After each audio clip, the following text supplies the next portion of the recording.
This channel does not promote any violent, harmful, or illegal activities. All content provided by this channel is meant for an educational purpose only.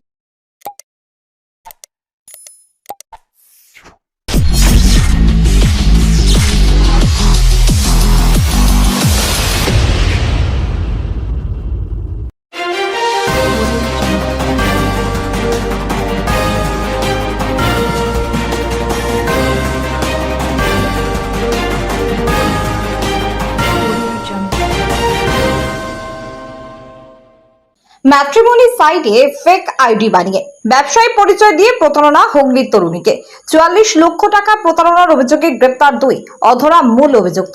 ধৃতদের মধ্যে অভিষেক রায়ের বাড়ি ঝাড়খণ্ডের দেওঘর এবং কলকাতায় গড়িয়া এলাকায় একটি ফ্ল্যাটও আছে তার। অন্যজন জাহির আব্বাস বাড়ি হুগলির খানকুলে।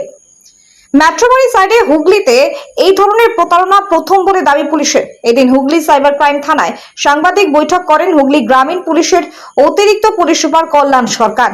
এদিন হুগলি সাইবার ক্রাইম থানায় সাংবাদিক বৈঠক করেন হুগলি গ্রামীণ পুলিশের অতিরিক্ত পুলিশ সুপার কল্যাণ সরকার। তিনি জানান, গত ২৬শে মে হুগলি সাইবার ক্রাইম থানায় অভিযোগ দায়ের করেন এক তরুণী।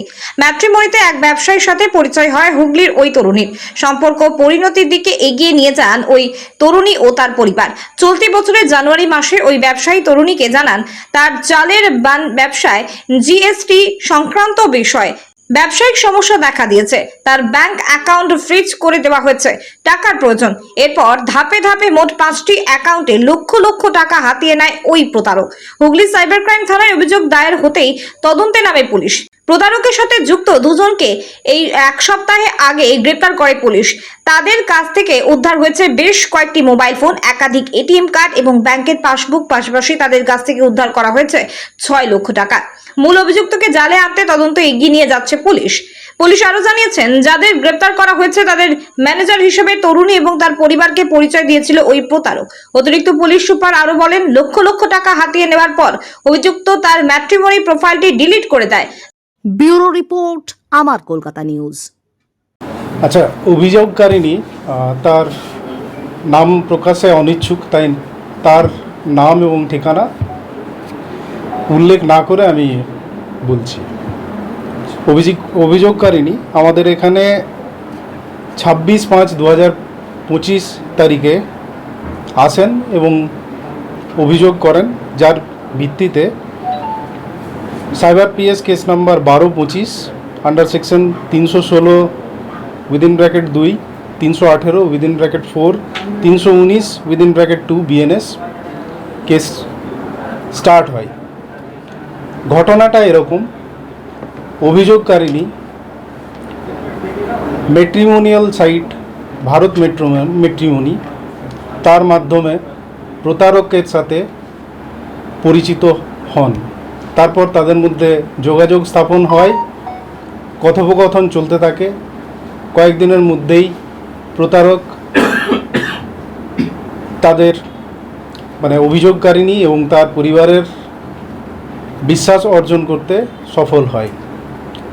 প্রতারক ভারত ম্যাট্রিমনিতে একটি ফেক আইডি, যে আইডিতে অনুপম রায় পরিচয় দিয়ে আইডিটা তৈরি করা হয় এবং সেই আইডির মাধ্যমে যোগাযোগটা চলতে থাকে।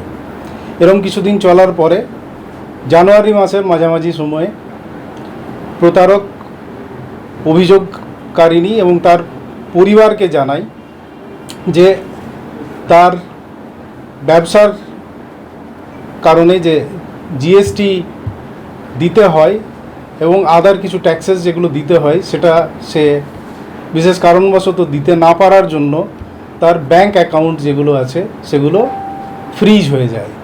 ব্যাংকে কোনো রকম কোনো ট্রানজ্যাকশন আর করা যাচ্ছে না। এরম পরিস্থিতিতে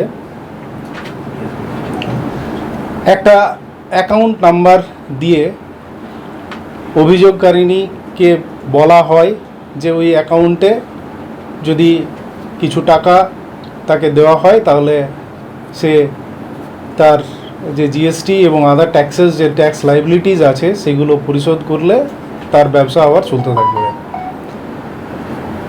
এরপরে ওই অ্যাকাউন্টে বিভিন্ন সময়ে যারা প্রতারিত হয়েছেন তারা কম বেশি 44 লক্ষ টাকা ট্রান্সফার করেন, 44 lakhs। আমরা তদন্ত শুরু করি। তদন্ত করতে গিয়ে আমরা অ্যাকাউন্টগুলো ট্র্যাক করা শুরু করি। ট্র্যাক করার পরে আমরা একটা জায়গায় মানে ইনভেস্টিগেশন একটা জায়গায় যাই। সেখান থেকে আমরা বুঝতে পারি যে আইডির মাধ্যমে যোগাযোগ স্থাপন করা হয়েছিল সেই আইডিটা ফেক, কারণ কিছুদিনের মধ্যেই ওই আইডিটা প্রতারক ভারত ম্যাট্রিমনি থেকে ডিলিট করে দেয়। মজার বিষয় হচ্ছে যে আইডিটা করা হয় এখনও অবধি আমরা যেটা বুঝতে পারছি, কারণ আমরা বটম আপ ইনভেস্টিগেশনে প্রসেসে একটা লেভেল অবধি পৌঁছাতে পেরেছি। যেহেতু ইনভেস্টিগেশন চলছে, আরও কাউকে পাবো কিনা সেটা ভবিষ্যতে আমরা বুঝতে পারবো। এখনও অবধি যা পেয়েছি তাতে যিনি মাস্টার মাইন্ড আছেন তিনি নিজেকে চালের ব্যবসায়ী পরিচয় দিয়ে যে আইডি থেকে উনি মানে যোগাযোগটা স্থাপন করেছিলেন, তার রেসপেক্টে যখন তার সাথে ভয়েস কল মানে ফোন কল এস্টাবলিশ হয়, তখন তিনি তার পরিচয় মানে একটা পরিচয় দেন, যেটা আমি তদন্তের স্বার্থে এই মুহূর্তে বলছি না নাম এবং পার্টিকুলার্স, কিন্তু তার ব্যবসাতে তিনি বলেন যে তিনি একজন চালের ব্যবসায়ী এবং বিভিন্ন সময় তিনি তার ম্যানেজারের সঙ্গেও এই পরিবারের কথাবার্তা করান। যে দুজনকে ম্যানেজার পরিচয় দেওয়া হয়েছিল আমরা তাদেরকে অ্যারেস্ট করতে পেরেছি, তারা আপনাদের সামনে আছেন। তাদের একজন হচ্ছেন অভিষেক রায়, যার বাড়ি ঝাড়খণ্ডের দেওঘরে এবং কলকাতাতেও উনি মাঝে মধ্যে থাকেন। কলকাতার গড়িয়াতেও তার একটা অ্যাড্রেস আছে। তাকে আমরা আমাদের ইনভেস্টিগেশনের সময় যে এভিডেন্সগুলো পেয়েছিলাম তার বেসিসে তাকে আমরা 41-এ ডাকি। তাকে জিজ্ঞাসাবাদ করা হয়, যথাযথ উত্তর দিতে না পারার জন্য আমরা তাকে আমাদের হেফাজতে নিই এবং ইনভেস্টিগেশন চলতে থাকে। তাকে আরও জেরা করা হয়। জেরার পরে মানে জেরার ফলে যেটা জানা যায় যে আরেকজন যিনি ম্যানেজার পরিচয়ে কথাবার্তা বলতেন অভিযোগকারিণী এবং তার ফ্যামিলির সঙ্গে, তার পরিচয়ও আমরা জানতে পারি এবং 9th এবং 10th জুলাইয়ের ইন্টারমিটেন্ট নাইটে আমরা তাকে খানাকুল থেকে অ্যারেস্ট করি। দ্বিতীয় ব্যক্তি যাকে আমরা অ্যারেস্ট করি তার নাম জাহির আব্বাস। তিনিও ম্যানেজার পরিচয় দিয়ে অভিযোগকারিণী এবং তার পরিবারের সঙ্গে কথাবার্তা বলতেন। মাঝখানে একটা জিনিস যেটা যে এই টাকার যে ট্রানজ্যাকশন হয়েছিল তাতে যাদেরকে আমরা অ্যারেস্ট করেছি তাদের অ্যাকাউন্টের ট্রানজ্যাকশনটা রিলেশনশিপটা আমরা এস্টাবলিশ করতে পেরেছি। 32 লাখ প্রথমে যার অ্যাকাউন্ট থেকে যায়, তার অ্যাকাউন্ট থেকে অন্য আরও 2-3টে অ্যাকাউন্টে চলে গেছে। আমরা এখনও অবধি যেটা পেয়েছি 5টা অ্যাকাউন্ট আমাদের জোন অফ কনসিডারেশনের মধ্যে আছে বা ইনভেস্টিগেশনে, আর বাকি আরও এখন ইনভেস্টিগেশন চলছে। কি মনে হচ্ছে কতজনের থেকে এরা নিয়েছে? আমাদের কাছে এখনো অবধি এই একটা কেসই আছে, তবে আরও থাকতে পারে, আমরা সেটা ইনভেস্টিগেশন করে দেখছি। স্যার এই অভিযোগটা কেন করলে একটু বলবেন? মাস্টারমাইন্ড কিন্তু দিয়ে দিয়েছিলেন বিশ্বাস করে। মাস্টারমাইন্ডকে কে এখন এই মুহূর্তে বলে দিলে ইনভেস্টিগেশন ইয়ে হবে, কারণ এখনো অবধি আমরা ধরতে পারি। কি ট্র্যাপ করা গেছে ওনাকে? ইনভেস্টিগেশন আর একটু এগোক, আপনারা বুঝতে পারবেন। আমি প্রথমেই আমার বলার সময় আমি বলেছি যে আমরা বটম আপ ইনভেস্টিগেশনের পার্টটা বললাম, কারণ আমরা শুরুতে ম্যানেজারকে ধরতে পেরেছিলাম, দিয়ে আরেকজন ম্যানেজার পরিচয় দিয়ে যিনি কথাবার্তা বলেছেন তাকে ধরতে পেরেছি। তার উপরের লেয়ারে যিনি আছেন তাকে আমরা ট্র্যাক করছি, হোপফুলি খুব তাড়াতাড়ি ধরে ফেলবো, কিন্তু যতক্ষণ না ধরতে পারছি সেটা যেহেতু ইনভেস্টিগেশন চলছে আমি আর ফার্দার রিভিল করছি না। যাদের ধরেছে ওদের অ্যাকাউন্টে ট্রান্সফার করা হয়েছে। হ্যাঁ হয়েছে। কত টাকা উদ্ধার হয়েছিল? এখন অবধি আমরা 6.5 লাখের অ্যারাউন্ড হোল্ডে রাখতে পেরেছি। বাকি এই প্রসেস ধরনের অপরাধ কি প্রথম জেলায়? এই থানায় আমরা এই টাইপের ম্যাট্রিমনি রিলেটেড প্রথম কমপ্লেন পেয়েছি। আচ্ছা, বলে কেন অভিযোগ করলেন একটু বলবেন? অভিযোগটা কেন করলেন? উনি তো টাকা দিয়েছিলেন বিশ্বাস করে। কোন জায়গাটা মানে উনি টাকা দিয়েছিলেন? না, ঘটনাটা হচ্ছে একটা সময় পরে ওই যে ফেক আইডি যেটা ম্যাট্রিমোনিয়াল সাইটে ছিল, যেটার থ্রুতে এদের পরিচয় হয়, সেই সাইটটা ম্যাট্রিমোনির থেকে ডিলিট হয়ে গেছে এবং তার কোনো ওয়্যারআউটস আর পাওয়া যাচ্ছে না। মানে অভিযুক্তের আইডি। হ্যাঁ, অভিযুক্তের আইডি, যিনি প্রতারক। তারপরে ওনার সঙ্গে কি কোনো মিসকমিউনিকেশন হচ্ছিল বা গ্যাপ হচ্ছিল যে তখন উনি বুঝতে পারছিলেন? তার যোগাযোগ স্থাপন হচ্ছিল না, তাই জন্যই মানে বুঝতে পারে যে তাদের সাথে প্রতারণা হয়েছে। মানে এই যে 44 লাখ টাকা পাঠানো হয়েছে, মোট 5 জনের অ্যাকাউন্টে পাঠিয়েছে বলছে। মোট 5টা অ্যাকাউন্টে, একটা অ্যাকাউন্টে, কিন্তু একটা অ্যাকাউন্ট যেটা মূল মানে যেটা ওই ফেক আইডির থেকে যে অ্যাকাউন্টটা বলে দেওয়া হয়েছিল, সেই অ্যাকাউন্টে একটা অ্যাকাউন্টেই অলমোস্ট 32 লাখ টাকার মতো গেছে। এদের দুজনের অ্যাকাউন্টও টাকা অভিযুক্তের এরা 32 লাখের অ্যাকাউন্ট আছে, সেই অ্যারেস্ট হয়েছে। মানে একটা অ্যাকাউন্টে গিয়ে সেখান থেকে কি 5টা অ্যাকাউন্টে ভাগ হয়ে গেছে, তাই তো? না, শুধু এটা নয়, একটার থেকে গেছে হ্যাঁ। প্লাস আরও 4টা অ্যাকাউন্টেও জমা পড়েছে। আচ্ছা আচ্ছা। সাবসিকুয়েন্টলি আরও 4টা অ্যাকাউন্টও যারা ভিকটিম আছেন তাদেরকে দেওয়া হয়েছিল। আর যিনি অভিযুক্ত তিনি কি সত্যি ব্যবসায়ী? কি করেন?